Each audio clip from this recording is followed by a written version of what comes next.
At sumayin Ang mabuting balita ng Panginoon ayon kay San Mateo. papuri sa iyo, Panginoon.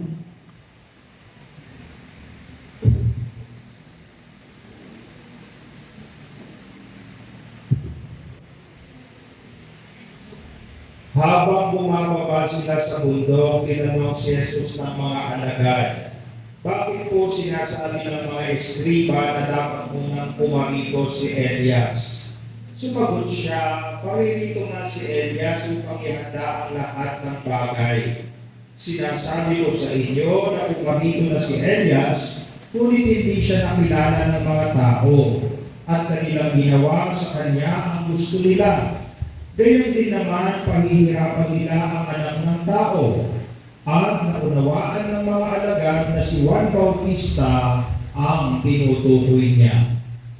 Mga kapatid, ang mabuting balita ng Panginoon. Ipagpuri ka namin, Panginoon sa Kristo.